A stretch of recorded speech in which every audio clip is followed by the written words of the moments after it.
यह बात सुनते ही तुलसीदास जी के नेत्रों से अश्रुधारा बहने लगी। हरे कृष्णा कृष्णा कृष्णा हरे हरे, हरे राम राम राम हरे हरे। एक बार तुलसीदास जी भगवान के दर्शन करने के लिए जगन्नाथपुरी गए और वहाँ भक्तों की भारी भीड़ देखकर बहुत आनंदित हुए और मंदिर में प्रविष्ट हो गए।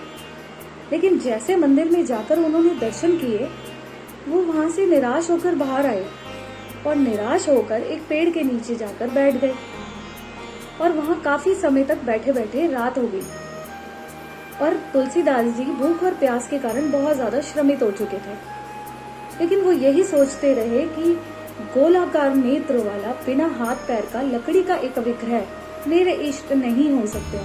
वो सोचने लगे कि मेरे इष्ट के दोनों हाथों में तो धनुष और बाण रहते हैं, उनका वक्ष स्थल सिंह जैसा मजबूत है और लंबी भुजाएं हैं, ये मेरे इष्ट नहीं हो सकते। और ऐसा सोचते सोचते विचार करते करते रात हो चुकी थी। अचानक से उन्हें कुछ एक आहट सुनाई दी। जब उन्होंने ध्यान से सुना तो पीछे एक बालक सबसे पूछता हुआ आ रहा था कि तुलसीदास कौन है।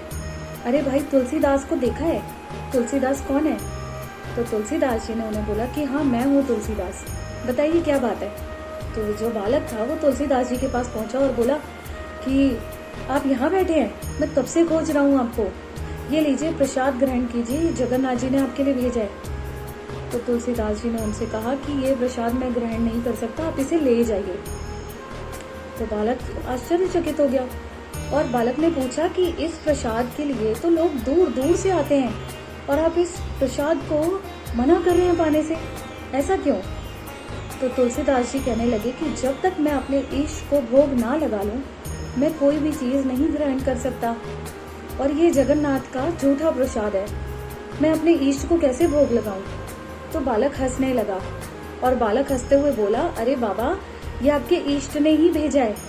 तो तुलसीदास जी कहने लगे, लकड़ी का एक विग्रह जिसके ना हाथ है, ना पैर है, ना कान है, वो मेरे इष्ट नहीं हो सकते हैं, आप इसे ले जाइए। तो बालक कहने लगा, आश्चर्य की बात है, इस रूप का वर्णन तो आप ही ने श्री रामचरितमानस में किया है।